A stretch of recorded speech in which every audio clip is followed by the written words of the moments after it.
Hate incidents are happening with great frequency. According to a recent FBI report, violence against individuals rose to an all-time high in 2018, and no place seems to be off limits for verbal or physical attacks, which are made in greater frequency against people based solely on their religion, race, ethnicity, gender, and sexual orientation.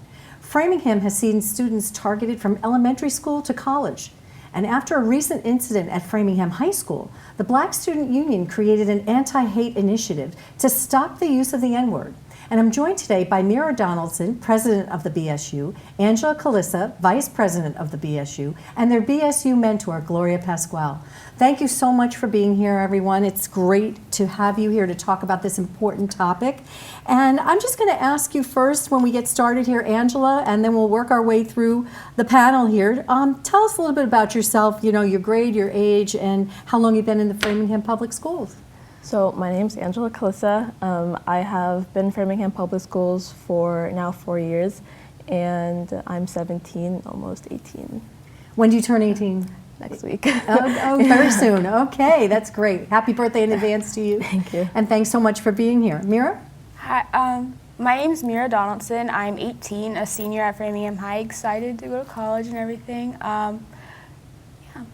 I've been in the Framingham Public Schools since second grade, so. Okay, yeah. Wonderful. And Gloria? Thank you so much for having us. I am so super proud of our students at Framingham High School. And so I met these wonderful ladies about 2 years ago when I started the Racial Equity Subcommittee. And at that time, I was able to get to learn more about the BSU and the work that they're doing and how they work together in the community to be able to support each other. Oh, great. Well, we have so much to talk about, and I really wanted to start by first giving our audience an idea of what exactly is the Framingham High School Black Student Union. You know, how long has it been around, and what is it, and what's the purpose of it? So the Framingham High Black Student Union was founded it's going on its second year, and we are here to create a safe space for students of color to be able to have a place to talk about incidents that happen in the school, or just like their regular classes and their homework or something like that. We're able to talk to them about like life situations that are just going on, not only racial incidents. And we are a space that we are accepting, and we really want to promote a backbone for the students of color in Framingham High. I definitely think that, so I'm the founder of the Black Student Union. You founded it? Yes, I founded the Black Student Union. And I feel like the reason why I created it was because I saw Framingham High in itself as a diverse body, and I felt like we needed something there to be able to bring us all together as one. Good for you. It's great to know that you took the initiative to do that. And were you familiar with Black student unions in other places? Were you aware of their existence and the purpose that they served? Yes. Black student unions have a really big history coming from the civil rights era, so it was no secret to me that that Black student unions exist. I'm currently a part of an organization called Jack and Jill of America, and a lot of my friends had created their own Black student unions as well. So I guess that was my inspiration, along with the student body of Framingham High School. And what is Jack and Jill of America? It's a mother's organization for women of color to be able to come together, and it's a foundation. They also promote programming for their children as well. Wonderful. Now, you say people of color, but it's called the Black Student Union. Is it open to all people of color, or is it pretty much for Black students? So yes, we are open to everybody. We do not exclude anybody, but our programming is centered around Black students and students of color, because we are the Black Student Union, and our motivation is to promote a sense of power within our students of color.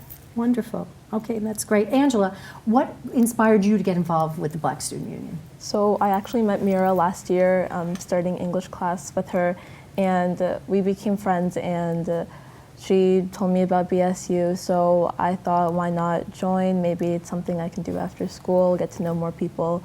As I've been in the Framingham school system for just 3 years at the time it was, I found it upon myself to take on a new activity and engage in with other people who are also of color. Wonderful. Now, Gloria, you're involved as a mentor, and what was your motivation for becoming involved as a mentor? I was asked by these wonderful students to come and visit them as the chair of the Racial Equity Subcommittee. Okay. So as a city here in Framingham, we have a Racial Equity Subcommittee in which we deal with different issues that are going on in the school regarding race and how that impacts our students. And so I was a visitor about 2 years ago, and that's where I get to learn all the initiatives they were working on, and we got close and we just built a relationship, and now I just work on all of the different initiatives and mentor the students. That's wonderful. Who participates? Do you have a lot of people participating? Yeah, we have anyone who can, anyone can come, but we do have primarily Black students who come to our club. Who else? How often do you get together? We get together once a week, and our audience can stray from anybody from this, we're not secluded to one people, so it depends on the week, to be honest with you. It's really good to see everybody come out and support us too. Yeah, that's wonderful, and I'm sure that you have some pretty interesting conversations and Yes. issues that you deal with. Yes. So I'm interested in learning more about that, but do you have a budget or any kind of funding that you use? Are there initiatives that you do that cost money? How do you operate from the business side?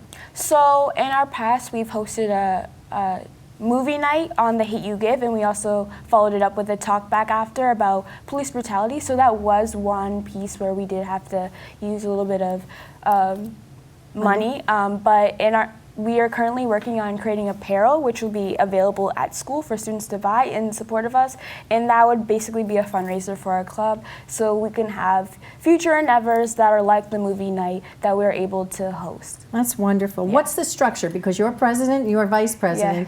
Is that the structure, or is there more to the structure? We have a very big structure. I feel like every member brings a source of resilience and executive help to us. Me and Angela aren't the only ones who work on everything. We have a lot of help, and yeah.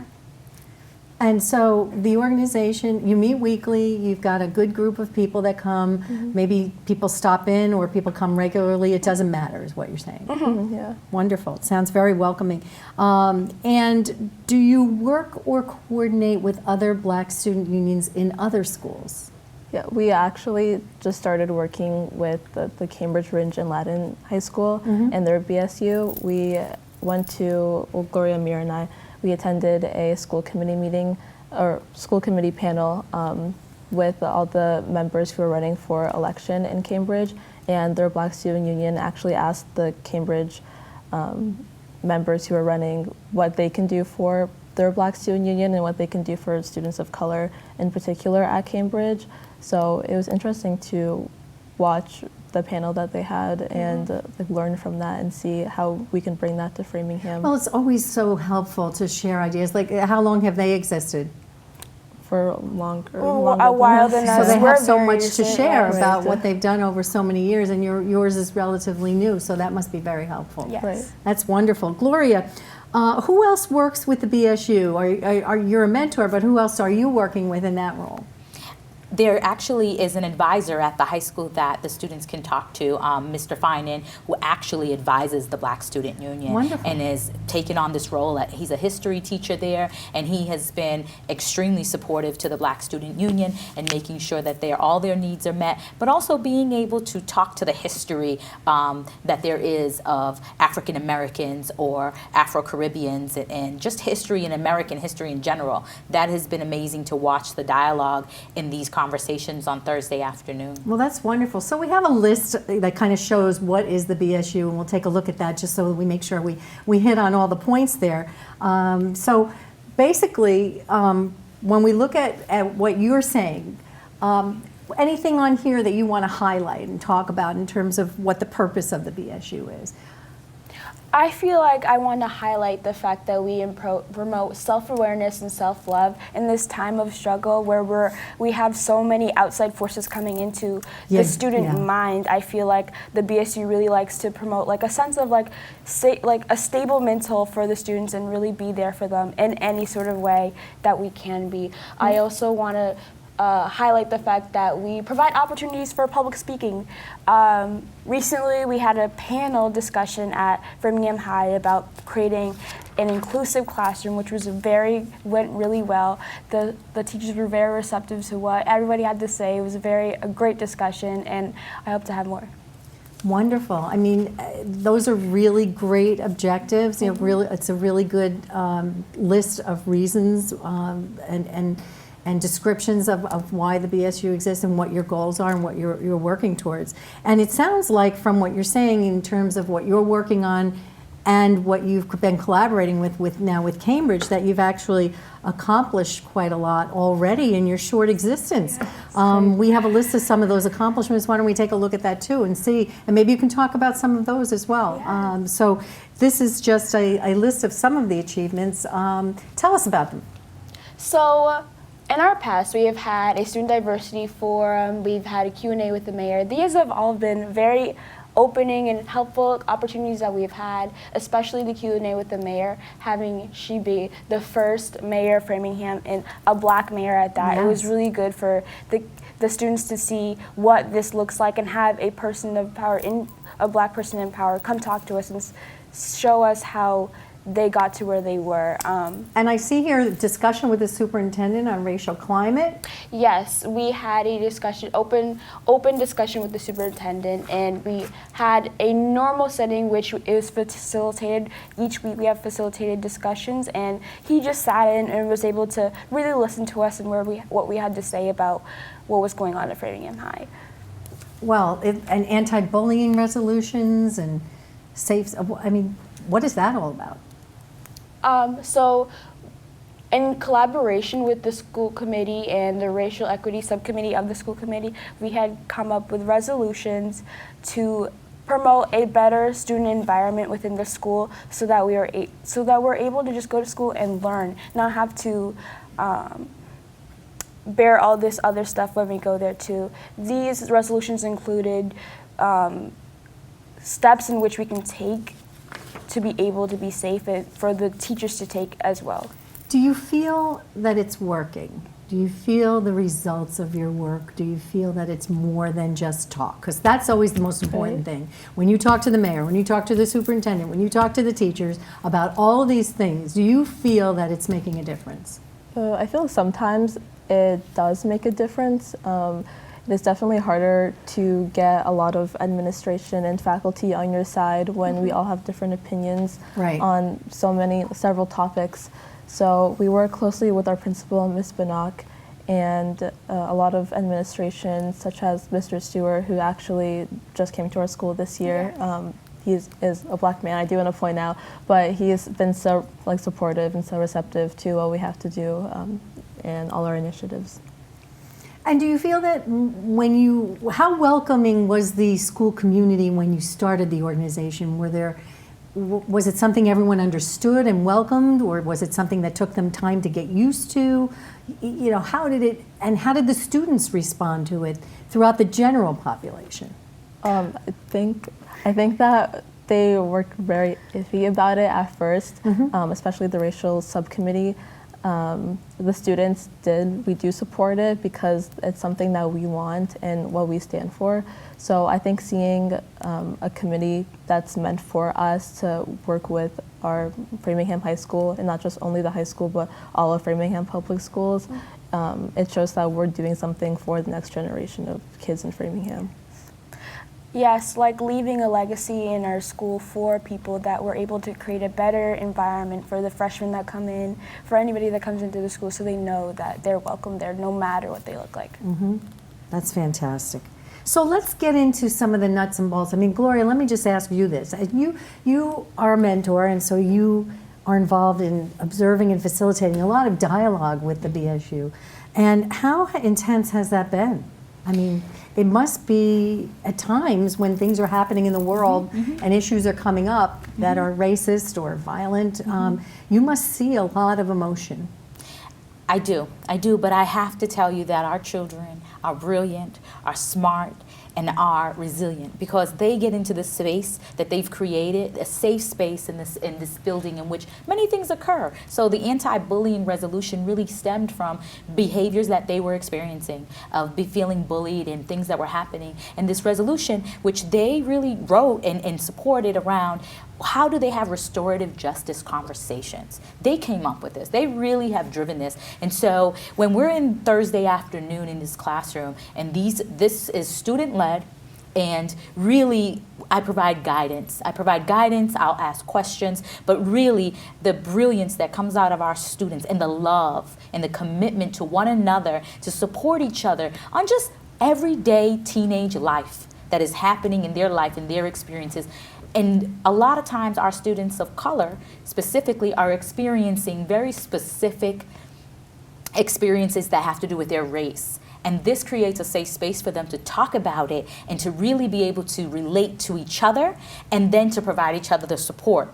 And I have just been amazed and blown away how they've been able to just be there for each other and provide that love and support that they talk about. And for that, I'm super thankful to be allowed in the space, and I'm super proud. I really am. I mean, we are dealing with a lot of heavy issues. We cry there. We scream there.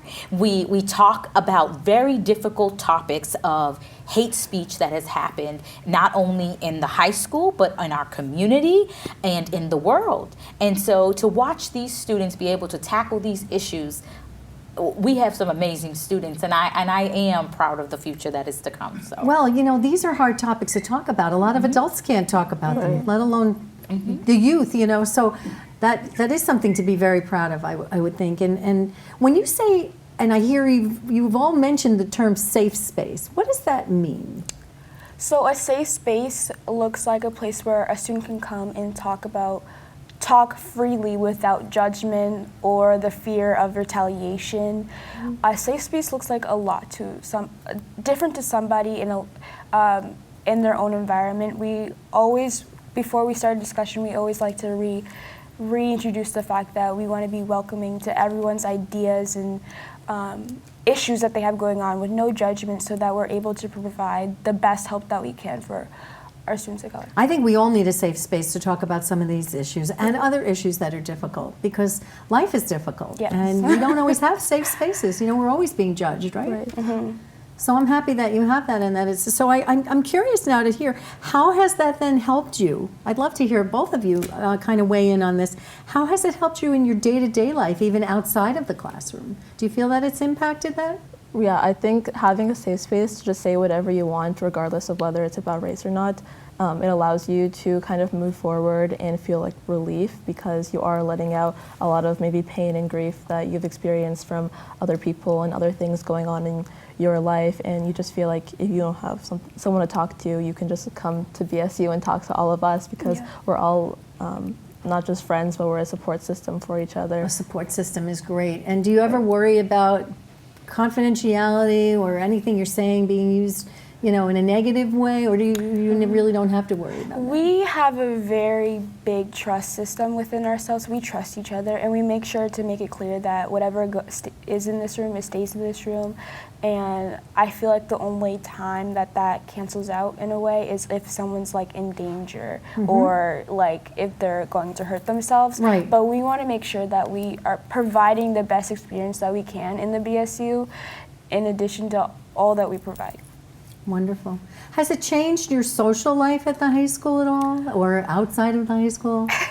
Yes, Definitely. because since we're meeting new people, we're able to see each other not only in the hallways or at lunch, but we can make plans with each other. We can tell our other friends about it who might not come to BSU and talk to them about what we're passionate about, and it gives us a topic to really just let out what we want to say and how we feel. I think at every school I've ever been in my life, and I haven't been in school in a long time, we always had a BSU. So I'm happy to know that you founded that, and I'm surprised to know that it's so new. Yes. It definitely has creating the Black Student Union has definitely modified like our reputation in a way. I feel like definitely people are like, oh, like they run the BSU, you know. Yeah. So it's a good way. It's just like They a see good way to maybe be. as the leaders that you are. Yes. You're providing a leadership role in an important organization, and that's recognized, and that's fabulous. And before the BSU, or even now, as young Black women, how do you feel that you're treated in the class and in the school? It definitely varies. I mean, like from teacher to teacher, but overall, I feel like there's different situations that will happen that automatically are like, okay, so they didn't see me, they saw who I am, like they saw my color. What's an example of that? Oof, Only say what you're comfortable with. You don't have to say anything you're not comfortable with. well, I feel like a situation would be like that, like a minor example of that would be like sometimes, this comes up a lot in BSU, some girls will feel like they can't say a lot to their teacher or talk back to the teacher with a valid point of because they're afraid of retaliation or given that label of like the angry Black girl. So there's definitely some fighting off of stereotypes that I still have to do to this day, despite being a good leader and despite knowing myself that I myself am a good person and I have a big future for myself. There are still stuff we have to fight. How about you, Angela? I think personally, I have faced things in the past, not necessarily too much in high school. I think more academically, my teachers don't necessarily challenge me as an individual, but rather the whole class. So for me, if I go out to seek help, they'll help me, but it's never really something, not for all my teachers, but speaking as a whole, it's never something that's really like that they're so passionate about doing. They don't feel like they have to challenge me so hard. Mostly it feels like they want me to just understand the topic for an exam or for the next quiz or something. So I think academically I could be challenged more and I could be supported more by not just one or two of my teachers, but like everyone as a whole. Are you educating them as well? Yes, definitely. I remember last year we had came up on the civil rights era, and I was like telling my teacher all about this, and I like definitely got like a 95 on that exam. Good for you. Well, so when you in the classroom, I mean, you have the challenge of the teachers, how the structure works for you, or sometimes treats you differently or works differently for you. But what about when something happens in the classroom, some incident of hate happens in the classroom or in the school? You know, what do you normally do when you encounter something like that? And has that changed because of the BSU? Well, first, I think we tell all our members of the BSU what not only one person experienced, but we tell them, like, we saw this or we heard this, like, how can we address this as a whole school? So I think oftentimes we'll come together and, you know, Mira and I will hear about it, or we'll tell the rest of the BSU about it, and we'll think about going to Ms. Pinnock, our principal, or telling another faculty member, but we definitely always tell someone in higher authority how we can address this. Going off of what Angela said, we definitely come together, like we have a group chat and we'll text each other, be like, did you hear what that happened, like da-da-da-da. So definitely, like we definitely provide that support that we need. Also, usually when, I feel like the BSU has definitely changed the way I react to hate, in a sense that I'm more aware to it now. I feel like as soon as we came together, some things that I hadn't even thought about before have come to my eyes, and I'm like, whoa, like I didn't know that that was framed that way in a way to hurt me as a Black woman. So I definitely think there's a different way you think about it as soon as you become aware of it. Is that a good thing? Yes, it's a good thing. It is? It's a good thing because you're able to point it out for what it is. And like microaggressions, someone that might not experience those on the daily or not know that they're microaggressions on the daily, They'll normalize them. They'll normalize them and be like, oh, well, they didn't mean it, da-da-da. But no. What's the daily? Like, Just every day. Every day. Oh, on a daily basis. Yeah. you mean. Okay. Yeah. I thought that was like a newspaper or something. Okay. No, We don't have on those the- anymore. no. I meant like on a Yeah. day-to-day basis. So it's definitely a way to bring up your self-confidence and say, no, I do not accept that.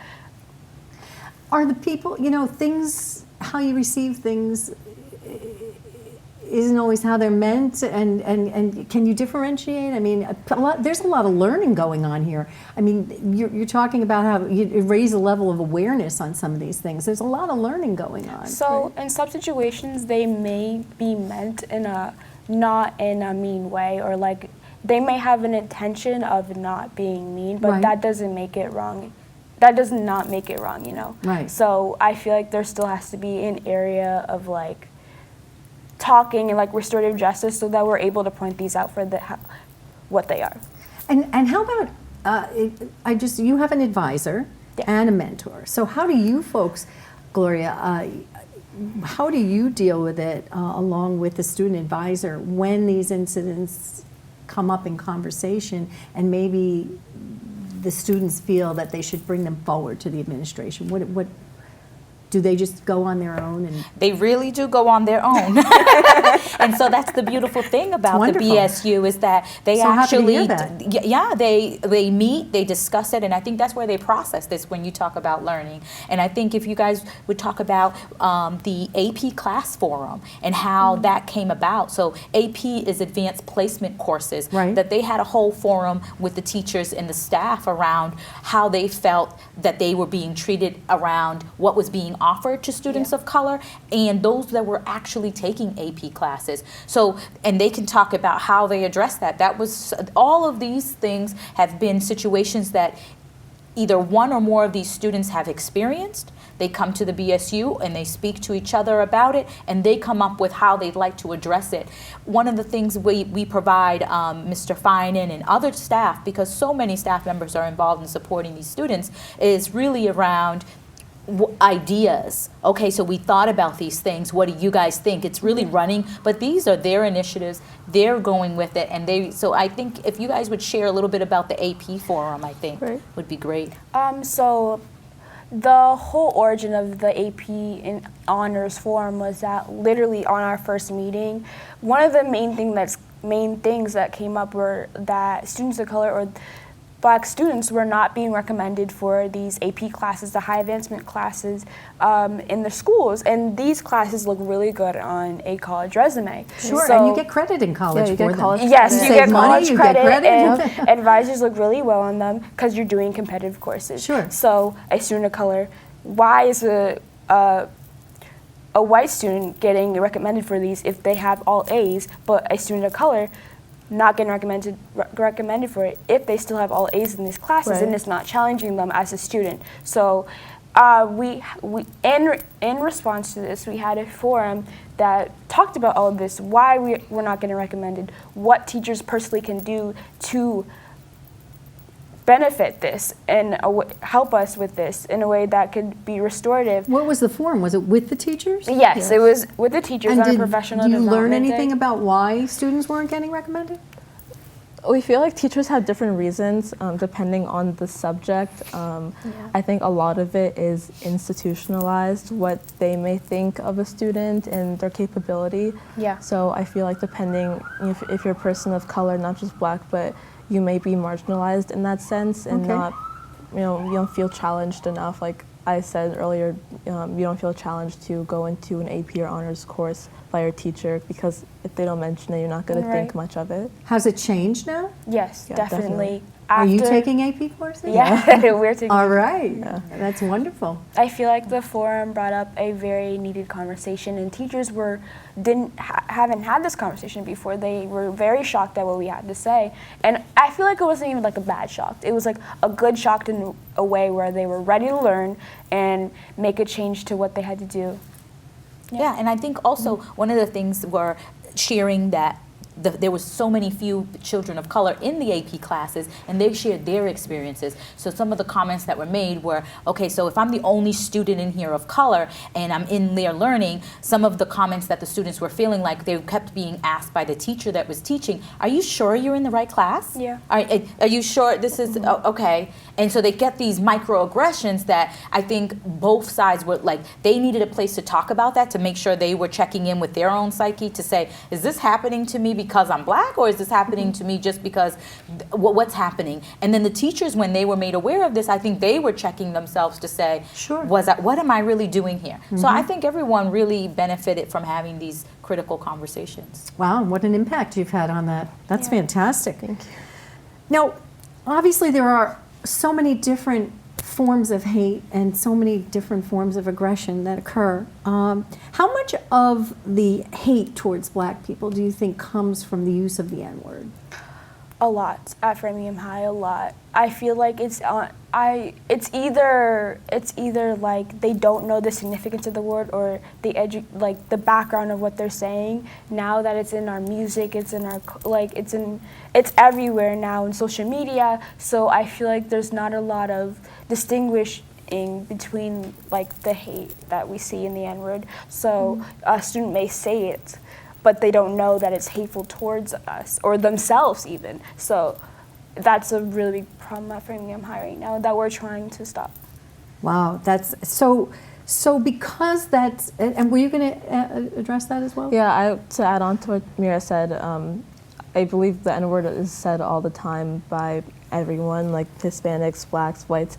So addressing this issue is just extremely difficult, because if it's everywhere, it's in music, it's at school, it's on on Instagram, it's hard to draw the line between when is it appropriate to use this word, and really it's never really appropriate to use the N-word. Right. So I think it's difficult for even students who are educated about the N-word, who do know the history behind it. They oftentimes still use it because it's just colloquial.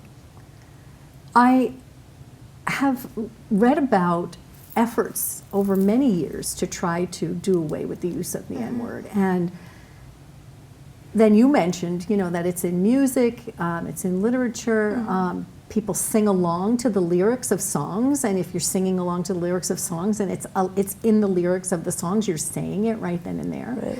But yet, and you also mentioned that it can be used in a destructive way, and it can be used in an affectionate way, but who knows, right? Yeah. Who knows what the intention really is. So is that, there was an incident in Framingham, which then you folks in the BSU, you talked about this in your safe space. Yeah. With your mentor, with your advisor, and you developed an initiative. Do you want to tell us a little bit about that? Because we can take a look now also at what it's called and what your initiative looks like. So after having a long discussion with the BSU members, we have decided to start the Not in Our School initiative addressing the N-word. And this is just in response to the recent hate speech that has happened at Framingham High. There's been a lot, and we had been fed up, to be honest, and we wanted to be able to be a part of the change we wanted to see at Framingham High. So we started this initiative so that we were able to not hear this in our classrooms anymore, and that so teachers would have a backbone to go off of so they can address this hate that they hear in their classrooms all the time. It was definitely a sad thing to hear from the students that they were feeling this way about what happened at Framingham High. Right. So in this description, though, it says that you're advocating for the word to be banned. Yes. And that you want to educate students and faculty. How are you going to do that? And I mean, that's a big process right there. Those are Yes. pretty big goals. But it seems to me like you were able to accomplish just about anything, so which makes it pretty exciting. So the initiative overall, how did it come to being an initiative? So the incident was with a girl who was hacked. Her Instagram account was hacked, and whoever it was posted a photo of her, of the girl's Instagram, or the picture of who the girl is, and said the N-word in a sentence. So everyone was commenting, why did you say that? How could you? This is awful. So there was an investigation done behind it. So as the BSU, Mira and I decided that it would be a positive thing to address this, because if we just let something like this slide, then no one's going to care, no one's going to do anything. So we created the Not in Our Classroom initiative to really address this issue and think about starting locally and starting at Framingham High School, like what we can do right now to end the N-word in our school. That was so proactive of you, reactive and proactive at the same time, because you saw an incident that was much bigger and needed to be addressed. So let's look at the objectives. Once again, objective number 1, because you have 3 main objectives of the initiative. Let's take one more look at that. Objective number 1. Let's talk about how you're going to, and what you were thinking about this, the messaging and the community awareness. With the bias and the stereotype of people of color in everyday life. So often we face the stereotypes on a day-to-day basis, and it's not any secret. So we wanted to be able to create a positive message to be able to combat this hate of the N-word along with our initiative. Okay. You came up with this, not in my school, not in my classroom, not in my community? Yes. And so you have a theme. Yes. Themes are great because Yes. it really gives everybody something that they can kind of latch onto, and it's a universal language when you have a theme. So this is a language that is easy for for teachers to use when they hear this speech, and they can, if they don't know what to say, simply say, not in our classroom, not in my court, not in my field, and this is a comeback to what happens, and the student instantly knows something went on wrong. Whether or not they know why is a whole different situation. And so the tools that you're really giving to everyone is the language to use, not in my school. Yes. You don't have to say you hurt my feelings, you don't have to say that's the wrong word to use, you don't have to say you're being racist, you say that is not acceptable in my school, that is not acceptable in my classroom, that is not acceptable in my community. That made it very concise and very simple, even though it's very complex and can go in many directions. That's very good. You was that something that came out of a whole brainstorming session of the BSU? Yes, Right. a long brainstorming session as to how we are able to address this. I feel like there's not really one way to go to go about it. So I feel like all of us together, we're just like, well, you know what, this is what has to happen. And I feel like the Not in Our School language, and we're also coming up with future prompts to give teachers as well. Great. But the Not in Our School language is able to address anything. Sometimes teachers can be confused that it may not be their place to say that, right? To say, don't do that in my classroom, whether if they think it's like a word endearment between kids. So I feel like this is just saying not in my classroom. Like you can do that out of here, but in terms of the school, in the classroom where we're here to learn, it's not in here. Right, and the third objective that you came up with for this initiative. So we'll take a look at that as well. And that one, obviously, when you're talking about the teachers and whether or not they even feel comfortable saying that, how did they get to that point? Right. Well, I think that was so important when we had the dialogue in the brainstorming session, where Mr. Finan really was able to. We have to give a lot of credit to him for really coming up with the bigger picture of this, because it stemmed from an initiative that had come some time ago around the R word.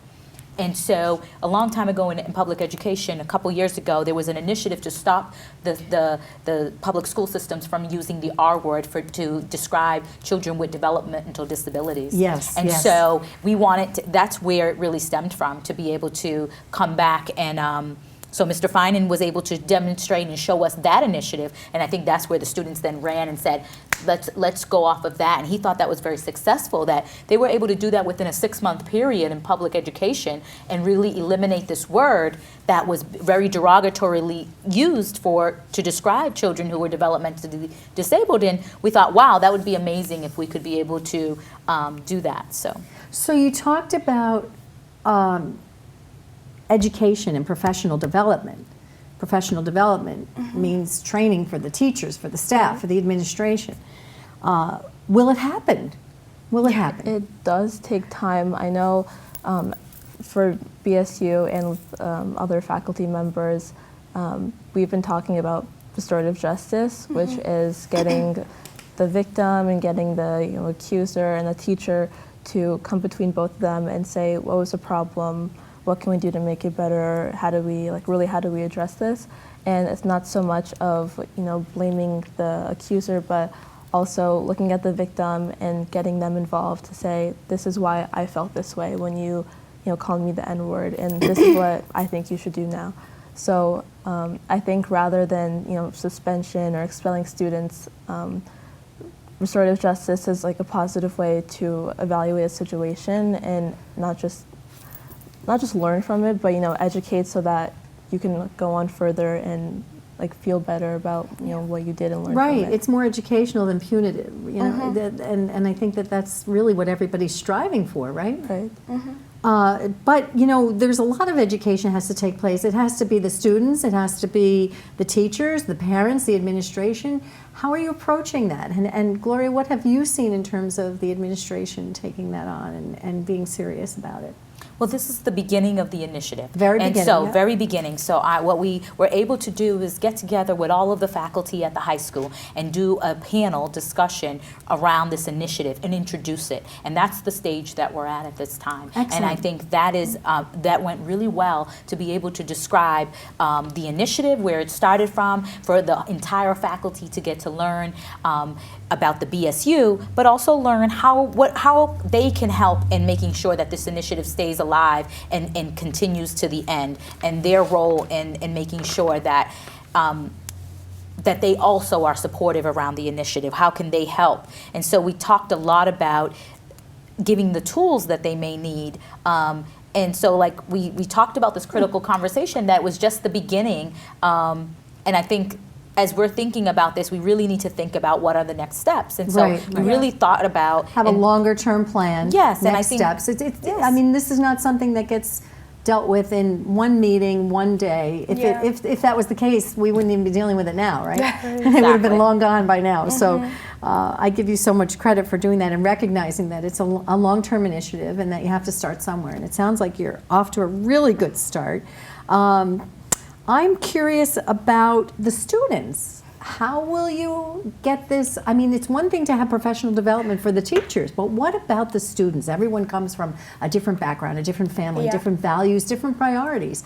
How will you get that out to the students? So currently we're working on a public service announcement that will air on Flyer News, which is our local TV that airs every morning in homeroom, and the PSA will basically just be an interview discussion with a student and discussing what hate speech looks like to them, discussing what they see in the day-to-day hallways and stuff like that. Right. So, and this will be coming out soon, which is very exciting. And this is one way we will be able to reach the students. That it definitely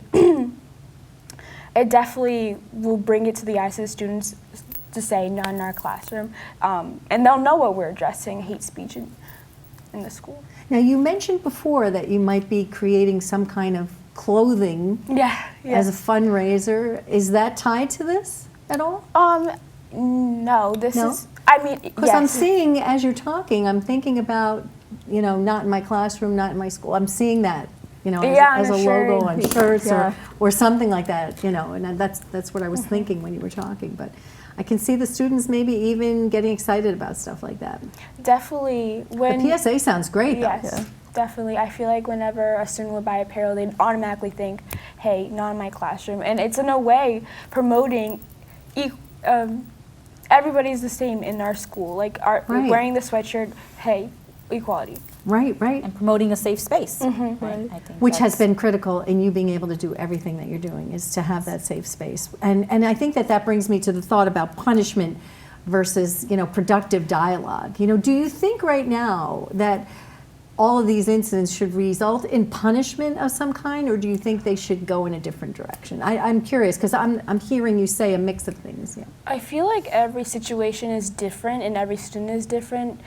So I feel like a consequence should be individual to that student, whether it be restorative justice or an expulsion or a suspension. And I feel like there does, before any of those come about, like a suspension or expulsion, I feel like there needs to be a conversation that has to happen, at a productive one, not just a conversation where a teacher is talking to a student, but like these situations occur all the time, and a student has to learn. They might not know what's going on. That does not make it wrong, but in order for them to learn why it's wrong, there has to be some sort of dialogue. Isn't that so important? Right. I mean, sometimes people don't even know that they did something wrong. You know, and sometimes you hear about people who've used this word, the N-word, and their lives have changed because it was a punitive kind of outcome, and they may not have even been aware of the fact that they were doing something wrong. So the education that you're talking about is just so important, and I think you took a very good approach. It sounds like you gave this some very, very, very in-depth, thoughtful, meaningful consideration, and I think that's so commendable. Your initiative is very well supported, correct? Yeah. I mean, let's take a look at it. You have a lot of groups that are really supporting the overall initiative. Let's see, anything on there you want to talk to? Because they're not all organizations that are in your school, obviously. Yes, definitely. So I'm excited to see that the South Middlesex NAACP is supporting us. The NAACP is a very historical organization that has created a lot of change within America, and to have them backing us in this initiative is very mind-boggling. How did that happen? I worked through our press release that we got on the news, and I feel like just word of mouth as well. Right. Yes. Wonderful. And we usually work closely with the GSA and Sim Club at our school. Okay. Not just for this initiative, but typically we always work with them. Just, more people makes stronger movements, stronger Absolutely. impact. So it looks like you have a really good, a good support group, a good level of support, which is always really helpful.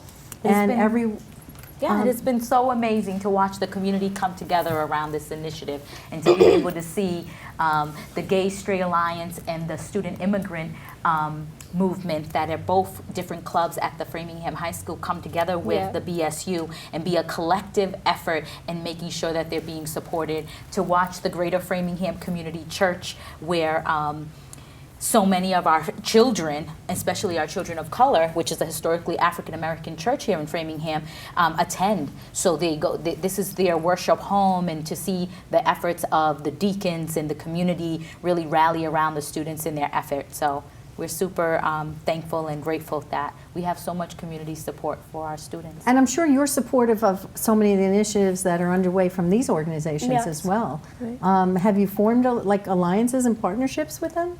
Definitely with the Gay Straight Alliance within our school, we really work close together. We're currently working on a rainbow run, which will happen around graduation in May, which is just promoting acceptance within Framingham High, and it'd be kind of like a color run, and it's really good to be able to have a type of event that will bring all of us together, that's fun and celebrates the almost end of school for us, for the seniors at least. For the seniors. Speaking about the almost end, what do you think is going to happen when you ladies leave? We're looking to sort of train a couple members of our BSU and bring them along with us to events such as these, and telling them how we facilitate things, how we plan our meetings, how we advocate for the group around the school, letting people know when we meet or what room we're in. So I think we do have a couple people in mind for who we want to take on the club for next year and for the future. So that's not something we're too worried about right now. Okay. We'll definitely stop by whenever we can. This is definitely our home now, so I feel like we were always going to want to see what's going on and what they're doing here without us. Like, Will you take any of it with you? Do you think you'd want to, are you both, what are your plans for after you graduate? So we're both actually looking at universities, but I know the universities I'm looking at, they do have Black student unions, and they do have, if it's not Black student union, it's a social justice or restorative justice type of program or club. So a lot of the schools I know, they are strong in after-school activities and clubs, and they're very involved. So I do see myself staying involved, not just in the classroom, but outside of the classroom, because that's really important. Excellent. Mira, you too? Yes, I'm currently looking at universities, and predominantly I'm looking at HBCUs, historically Black colleges and universities, like Howard and Hampton and Spelman. So those are my really good schools that I really want to go to, and they all focus on empowering the Black student. So I feel like that's really good. I also feel like the Black student has promoted me and my want to be able to be a part of politics on a day-to-day basis. So I definitely want to be able to go into political science and be an advocate for marginalized youth or students in wherever I am. That's wonderful. Yeah. I have no doubt that you both will continue to make an impact wherever you go. And while you're still here in Framingham, though, I would love to just take a few moments and reflect with you on the curriculum. And what can be done, or what needs to be done with the curriculum to change the fabric of education so that it is more inclusive? Yeah, I think courses such as English and history, it is really easy to forget a lot about the history of several different groups, not only Black students. However, at Framingham High, I think depending on the teacher, they kind of choose not just like their curriculum, but if it's English, they can choose like what kind of books they want to read, if they want to add a book, and the literature they choose. So I think a lot of teachers do have their own preference in what kind of books that they like and what they want their students to read. So telling those teachers and kind of going to faculty for history and English and telling them I kind of want something more out of this to represent not just me but other students in my class, because we don't feel as represented within our curriculum. What kind of changes would you recommend? I'd recommend books that have more people of color, for sure, in English, because I know a lot of the students in my English classes don't feel as represented, including myself, or if we do feel represented, it's in a role, it's in kind of a negative role, like it's either a Black slave or it's a very poor, low-income family. So I think that's important to understand. It's kind of like a win, but in the opposite direction. So addressing this issue would like bring. I mean, curriculum starts at preschool. Yeah. Right. Yep. Going off of what Angela said, I feel like there definitely has to be a push for more lessons that highlight us in a good light rather than negative. I feel like when we do learn about Black people in school, we're not given that powerful piece that we are. We know in ourselves that we are. So that can often reflect in a student of color and be like, oh, like, am I really like this? Is this what they think of me? And it's kind of awkward in that situation because you're like fighting with yourself and you're fighting with the outside and you're like, what should I do? And sometimes like it just comes to a point where you're like, I can't do this anymore. So we really want to be able to see that more in curriculum, more African American authors, more on the civil rights era, but not in a negative light that's splitting Martin Luther King or Malcolm X away. They unified together. They talked to each other. They weren't just enemies. And also just advocating for good representation of people of color in school. Excellent points. And I think that, you've mentioned some of the materials that are used, how people of color are portrayed in the literature and in these classes, and it's just something that subliminally, I think, becomes part of a perception that can never really be changed. It becomes ingrained, Gloria, through your work with the district, have you seen any movement towards changes in the curriculum that may move in the direction that Angela and Mara are recommending? Yes, I have actually. We started off this conversation many years ago as I began a parent. I've been in Framingham for 10 years, and when you think about the question around curriculum in public education, as you mentioned, it starts in preschool. Having more books of children that reflect the diversity of Framingham. Everyone loves to talk about the diversity of Framingham, which we have, it's one of our biggest assets here, but we need the material to reflect that. And so when our students in preschool can be able to see themselves in the books they're reading, I think that gives them joy and pride to be part of this. I think it goes also when we think about the curriculum in middle school. We had a long conversation around English, social studies courses, and the history courses. So they go right between To Kill a Mockingbird, which says the N-word. So we're going to have to address that there and figure out, is this the right proper materials to be using? Then goes to talk to, the next course talks about slavery. And so when you think about that, when students of color are going from one course to the next and are being portrayed in these negative lights about history, we absolutely need to learn about history. But we also need to be able to be mindful and how this is being taken in by the students and their age and so forth. When they get to high school, so one of the things I got to see in the middle school, especially at one of our middle schools, we did see a change in that. The dialogue did happen between the administration and the staff and said, you know what?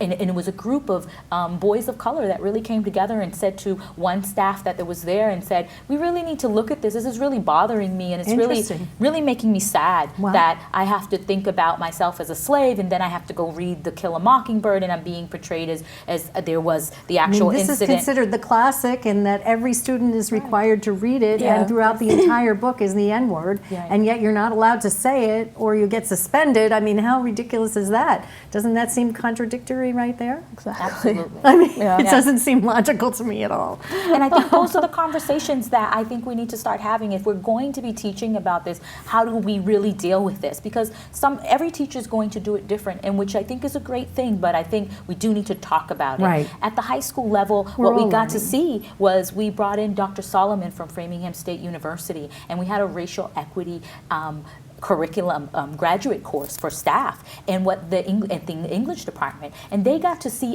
they talked exactly about this. What are the books, what are the classics of English that we're teaching our children?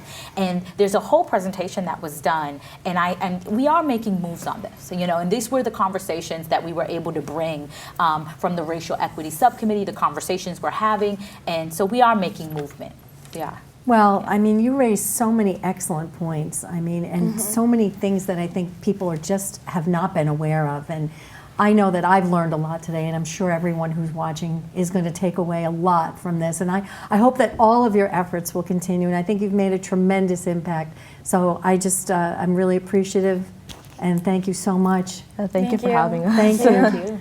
They are stepping up and taking on challenging issues to build a more inclusive and accepting environment in the schools and the greater community. And you can too. Special thanks to Mira Donaldson, President of the Black Student Union, Angela Calissa, Vice President of Black Student Union, and Gloria Pasquale, Black Student Union Mentor. And thank you for tuning into the Audrey Hall Show, where you will always learn something new.